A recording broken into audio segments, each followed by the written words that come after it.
In the weeks following his inauguration as President of Nigeria, Bola Tinubu has continued to take proactive measures as regards nation building. The big question is, are these moves sustainable?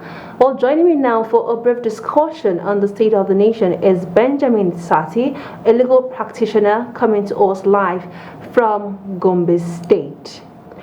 Now, Barrister, without wasting much of your time, what is your assessment of the 3 weeks performance so far?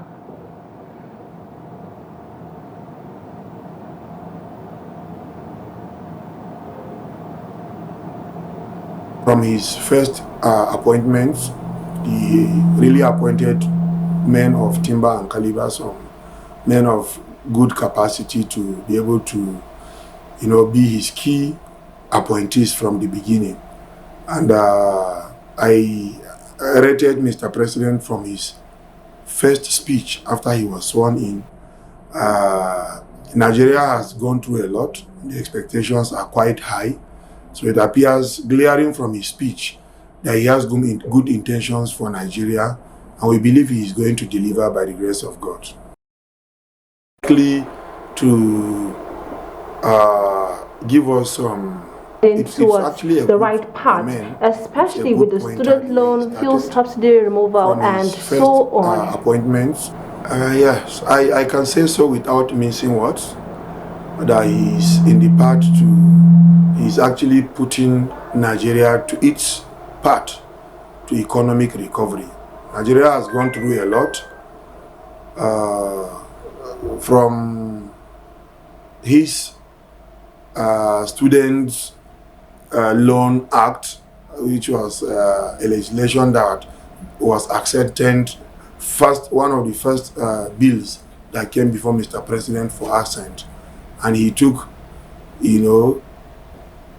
no time to assent to the bill, and it has been a welcome development by all Nigerian youths as well as Nigerian parents.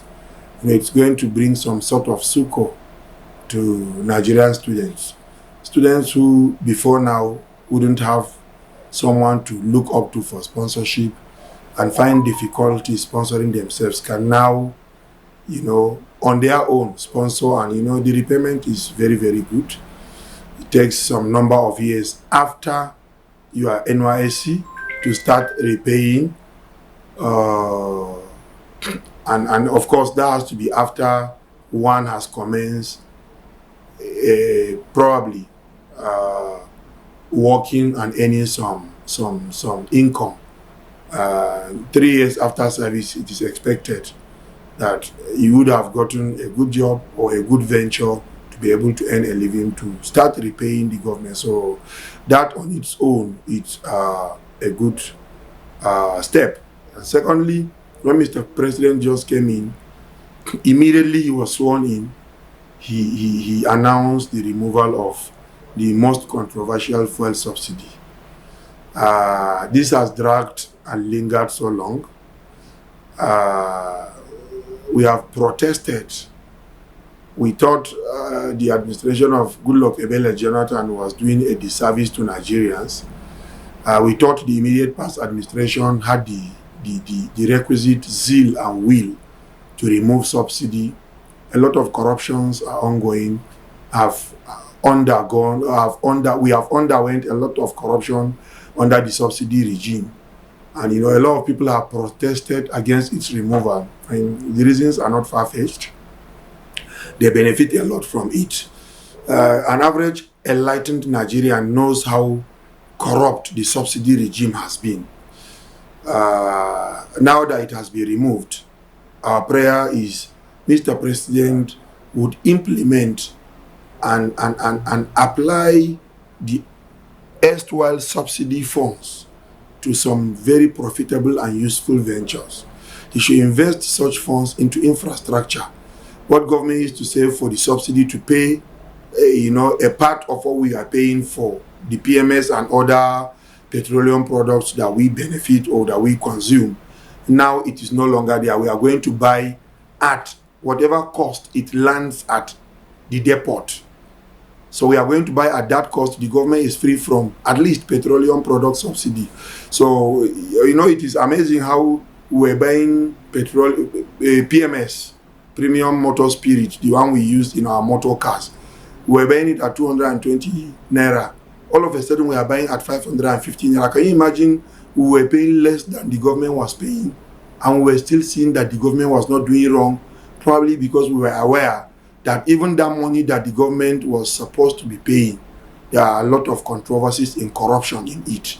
So, but now nobody will come and claim subsidy. It has been removed. We look up to the government. Our eyes are on the ground to see what the government is going to apply that subsidy money, you know, infrastructure, build rail lines. We are not going to feel the hardship of subsidy removal. The reason is simple. If I can wake up from my house where I live in Gombe to trek 5 minutes to railway station, to take railway to my office, come out, take railway to court, come out, take railway to Yola, to Bauchi, to Jos, to Abuja, to Lagos, would I need 2 cars in my house? Obviously, no.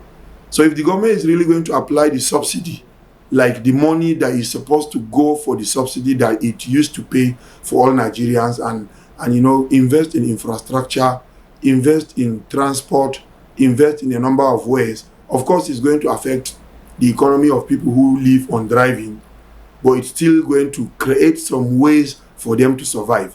So we look up to the government for the application of subsidy, you know, funds or whatever name it is called, for the benefit and overall benefit of Nigerians.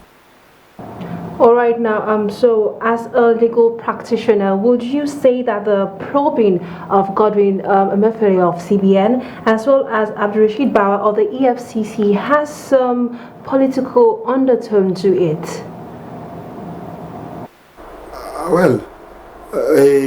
I cannot completely say, as I may not be in possession of all the requisite facts to comment.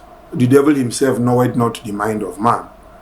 If they have any grudges that is not patent but latent, only them know.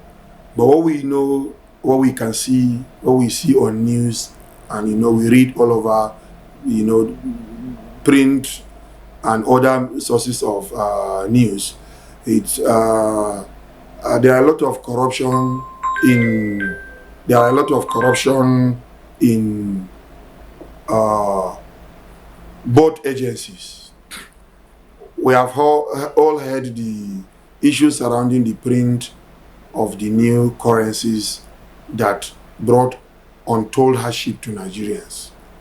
You know, no matter how big a man you are, you can't guarantee having 20,000 naira cash. And you know, a lot of money or monies were sunk into printing new currencies and a lot of things, but we didn't see them. And you know, there are a lot of allegations surrounding the offices of these 2 persons who were suspended. As a lawyer, I cannot find them guilty. I do not have the right, the jurisdiction, or the competence to so do. But investigations will reveal if there are prima facie cases established of whatever form of corruption or any malfeasance or misfeasance against them. They will be charged accordingly, and the courts are there to decide whether they are in any way culpable of any, you know, crime whatsoever or not. We shall wait for the courts to find. But I believe, Mr. President, there is no smoke without fire. And you know, there is a Hausa adage that says, water doesn't get sour without reason. So if Mr. President has good facts to believe or to suspect that these people are involved in one thing or the other that requires some questioning, and he so suspended and ordered that they should be questioned rather, we should wait for the outcome of the questioning. If there is anything that is found or is found against any of them, the appropriate agencies will take necessary proactive measures to do the needful.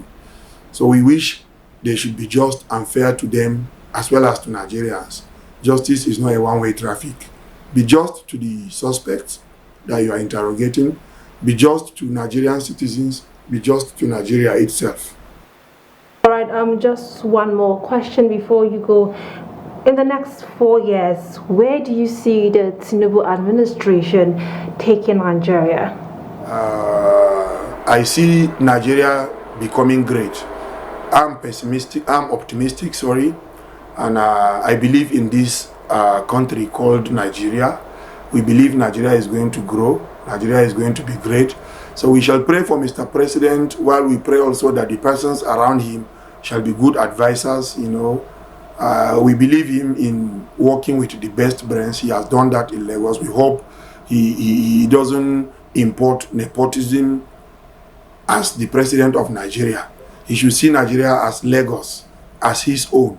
Bring the best brains, you know, work with best advices, listen to no one. If you have to be a good leader, you have to be, you know, an initiator of good ideas. And when you get some good advices, you must implement them, no matter who would be hurt. Do it. Nigeria is on its path to greatness. And we hope during our lifetime, we shall have a test of the great Nigeria we see, you know, Tinubu bringing. Well, thank you so much, Barrister Sati Benjamin, for that wonderful insight. Thank you too.